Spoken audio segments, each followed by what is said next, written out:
Hello food lovers, welcome to cooking world. Konaseema special కట్టి పరుగులతో గోదావరిల స్టైల్లో కట్టి పరుగుల చేపల పులుసుని నేను ఇప్పుడు చూపించే విధంగా ఒకసారి వండి చూడండి.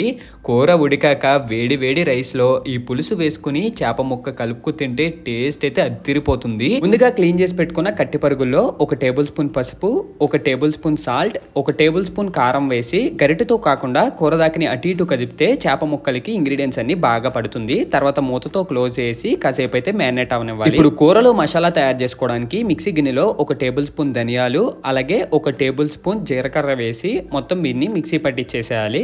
తర్వాత ఇందులోకి క్లీన్ చేసి పెట్టుకున్న వెల్లుల్లి రెబ్బలు 6 వేసి, తర్వాత ఇందులోకి చిన్నగా కట్ చేసి పెట్టుకున్న ఉల్లిపాయ ముక్కలు వేసి మొత్తం దీన్ని మనం మిక్సీ పట్టించేసి ఒక పేస్ట్ కింద తయారు చేసుకోవాలి. తర్వాత స్టవ్ వెలిగించి ఒక పెద్ద కడాయి పెట్టి అందులో ఆయిల్ వేసి ఆయిల్ బాగా మరిగాక 7 పచ్చిమిర్చి సన్నగా చీరుకున్నవి వేసుకోవాలి. ఇప్పుడు వీటిని వేపుకొని తర్వాత ఒక ప్లేట్లోకి అయితే తీసుకోవాలి. ఇప్పుడు ఇందులోకి ముందుగా మనం మిక్సీలో ఆడి పెట్టుకున్న మసాలా పేస్ట్ ఉంటుంది కదా, ఉల్లిపాయతో కలిపి ఆ మసాలా పేస్ట్ అంతా వేసేసేయాలి.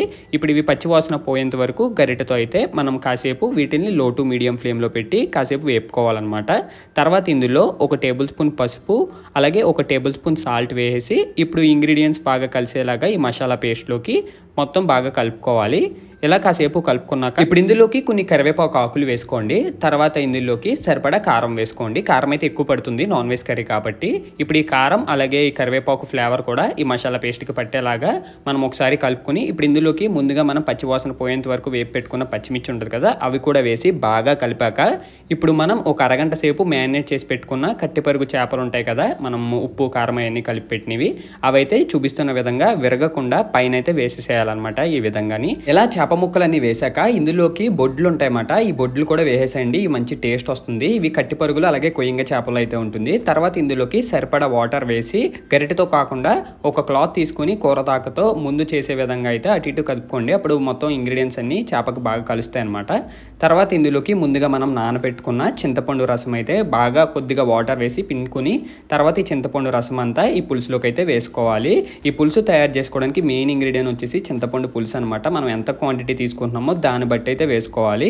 ఇప్పుడు ఈ పులుసు కూడా బాగా కలిసేలాగా ఒకసారి క్లాత్తో కూర దాకిన అటు ఇటు కదుపుకొని ముక్క విరగకుండా గరిటెతో కూడా ఒకసారి కలిపి తర్వాత దీన్ని లో టు మీడియం ఫ్లేమ్లో స్టవ్ మీద పెట్టేసి తర్వాత మూతతో క్లోజ్ చేసి సరిగా 5 నిమిషాల తర్వాత మూత ఒకసారి ఓపెన్ చేసి ఇప్పుడు ఇందులోకి ఇంకొన్ని కరివేపాకు ఆకులు అయితే వేసుకోవాలి. కరివేపాకు వేయడం వల్ల మంచి ఫ్లేవర్ అయితే వస్తుందన్నమాట పులుసుకి. ఆ చేపల పులుసుని ఒకసారి కలిపాక మళ్ళీ ఒకసారి గరిటెతో కొద్దిగా సాల్ట్ చూసుకుని, సాల్ట్ సరిపోతే ఈ పులుసులో అయితే సాల్ట్ వేసుకుని మళ్ళీ ఒకసారి బాగా కలిపేసి తర్వాత ఈ స్టవ్ మీద పెట్టేసి మూతతో క్లోజ్ చేసి కూరనైతే బాగా ఉడకనివ్వాలి. బాగా ఉడికిన తర్వాత ఆయిల్ పైకి తేరి ఇలా బబుల్స్లా వస్తుందన్నమాట. ఇలా బబుల్స్లా వచ్చినప్పుడు ఇందులోకి కొద్దిగా కొత్తిమీర అయితే వేసుకోవాలి. కొత్తిమీర కూడా మంచి సువాసన అలాగే మంచి ఫ్లేవర్ అయితే తీసుకొస్తుంది. ఇప్పుడు ఈ పులుసుపై మూతతో క్లోజ్ చేసి ఒక 3 నిమిషాల తర్వాత స్టవ్ ఆఫ్ చేసి చూస్తే అద్దిరిపోయే కోనసీమ కట్టె పరుగులు గోదావరి స్టైల్లో అద్దిరిపోతుంది అనమాట. వేడి వేడి అన్నంలో కలుపుకు తింటే టేస్ట్ అయితే నెక్స్ట్ లెవెల్ ఉంటుంది.